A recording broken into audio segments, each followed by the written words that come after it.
Traffic nightmare during the heart of the morning commute. Protesters shutting down the Bay Bridge. This is a continued live look at the Bay Bridge this morning, where CHP officers have been working diligently to get those lanes cleared. Good morning and thanks for joining us for our midday newscast. I'm Laura Garcia. And I'm Marcus Washington. We are following several breaking stories for you this midday. President Biden expected to speak soon to CEOs at the APEC summit. Also, as Laura was just saying, CHP workers are now clearing the Bay Bridge. This is after protesters shut down the heart of the bridge this morning during that commute. We've been following this story all morning long. NBC Bay Area's Bob Redell has been on the bridge for the last couple of hours as well. It started about 7:40 this morning, Bob. I'm just trying to get, I'm on air right now quickly. How much time to process these people? Sounds like he's talking to officials. Okay, so I'm talking with CHP. Thank you, officer. I'm talking with CHP right now. They were coming over to let us know, since we're on the Bay Bridge, that once they get all these people processed, I'm talking about the protesters, once they have them off the bridge, they're going to be reopening, and if we need to get out of here. And I don't know if you heard him, but he said it could be 5 to 10 minutes. That's great news for commuters. So I'm going to assume that they got all the cars that the protesters staged on the bridge. They did get those removed or in the process of removing. And the fact that the two right lanes are now reopened, I think you should be able to see that, means that they're just waiting to get these people off the bridge, the ones who are standing with us right now. So let me count. 1, 2, 3, 4, 5, 6, 7, 8, 9, 10, maybe 15 protesters who are still zip tied. They're trying to get them into the city so they can be processed. So hopefully what that officer said will be another 5 to 10 minutes. This has been going on for, let me do my math here, 4.5 hours since 7:30 this morning when protesters, what they did, and the CHP said it was a very coordinated shutdown.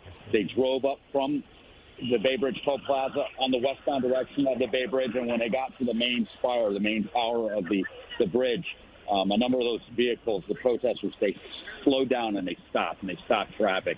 Not only did they stop in the front row, but they stopped in various places throughout. Correct. And we're going to need help getting back over to Yerba Buena. That's where our vehicles are at. Yeah, we did. So I'm talking to CHP right now, again, who's telling us they're getting ready to reopen all of this. So anyway, they left their vehicles interspersed in the backup. And not only did they leave the vehicles, they took their keys and they threw them into the water, into the bay, so that when they were arrested, it would make it more difficult to move the vehicles. So that's one reason why it's taken so much time. Caltrans having to come up here, remove those. Sounds good. Hey, Jesse, we're getting ready to walk to our cars. So then they had about 15 vehicles at least that were taken, and at least 50 people. Definitely more, I think, since that last update. I would say there's maybe closer to 70 protesters. These are pro-Palestinian protesters who came up here and shut this down. Now, here's the CHP chief of the Golden Gate Division recognizing their right to protest. But take a listen.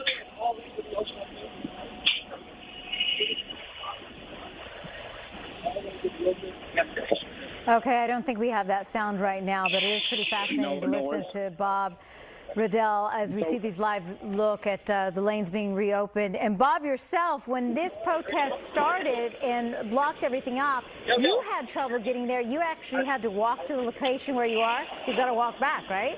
Correct. I was in the city, so we did eastbound, the lower deck, which was bad traffic because they had looky-loos watching this. And then we had to go up to Yerba Buena Island. I parked there, and then I walked back up on the ramp to the westbound direction, which normally you couldn't do, obviously. There's actually the off-ramp. So now we've got to, us in the media and other people, we've got to get back to that location. So in order for us to do that, we got to cross traffic. So that's why we need CHP's help. And that's why they're trying to get us out of here, because they want to get everyone out of here. I would imagine. So they can get the bridge reopened. And it's not just us. Like I said, there's still about 15 protesters here who are zip-tied up against the bridge. And they did have some school buses out here earlier with the sheriff's department. Those are gone, so they've been transferring them via wagon. But again, this is good news for anyone who's watching. This means that the bridge should be reopening all these lanes very soon. All right, we'll give you a chance to get off the bridge yourself. Thank you very much for your coverage this morning, Bob, as we're seeing the lanes start to reopen there on the Bay Bridge. Now, NBC Bay Area's Ginger Conejero Saab, she's on the other end of the bridge covering this story. Our team coverage for you this midday. And Ginger, I know you've been speaking to a lot of those commuters. Have they started to come off the bridge?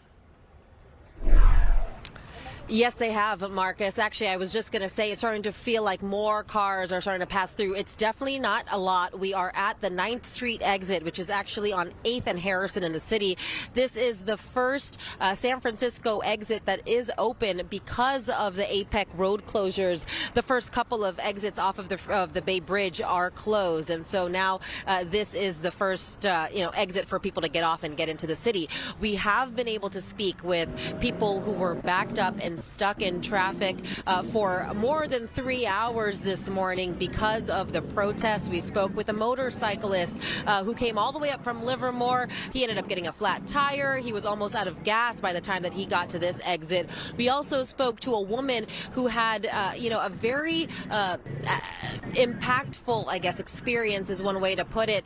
She had her 3 children with her this morning, and she told us that it oftentimes, or the whole time really, was a very scary experience. So let's listen in to what they had experienced this morning. There was no violence or use of force. They had the cars. They had like a whole row of cars blocking the bridge. People laying on the bridge.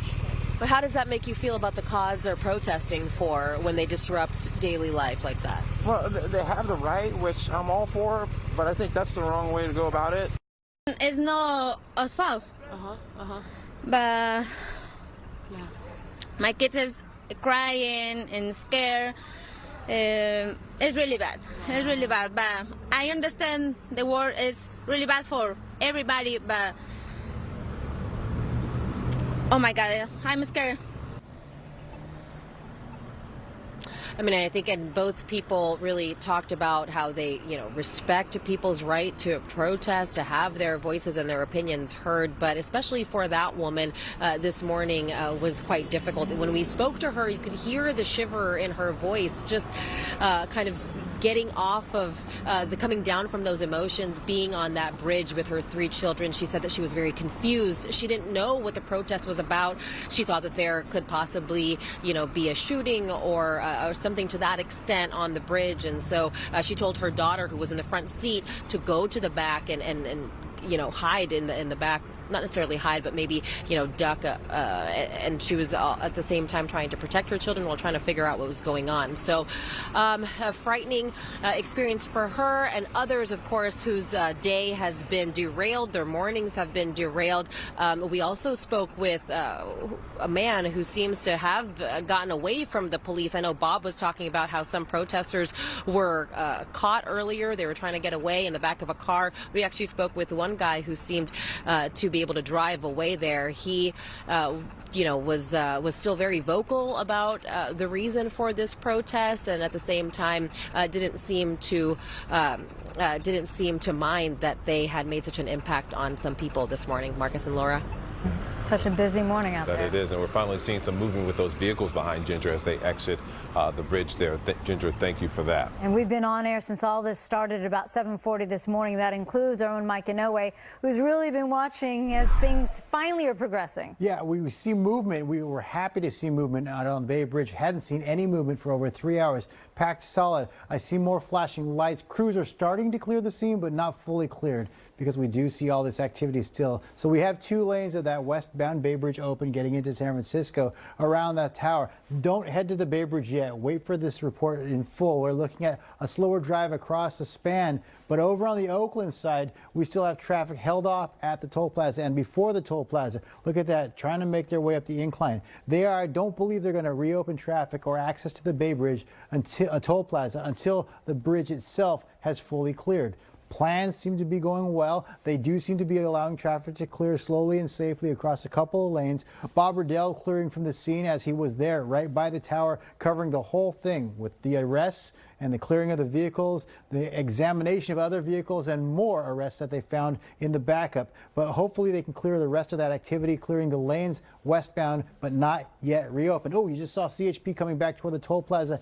When you see more of those vehicles clear, and look, they're staged along this stretch, that does indicate they're getting ready to reopen, but still they have them stationed, standing by on the bridge itself. The entire time, though, that right lane will remain closed because, as you see over here, CHP will continue what they started on Monday with keeping that one access lane open, which enabled them to get at least to the bridge and to the scene quicker than they would have had there been traffic backed up all across the span. So we're looking at that westbound direction into San Francisco, not yet open. They are still in the process of clearing the lanes, and then you will get access back to the Bay Bridge Toll Plaza, which you do not have as of 11:10 right now. The East Shore Freeway is still slow, feeding in toward the area. Still have to figure out where to go. Richmond Bridge still takes you across, but then you have to go across the Golden Gate Bridge. So your best bet still from the East Bay into the city is the BART system, which has experienced no delays as far as those reports go. Back to you.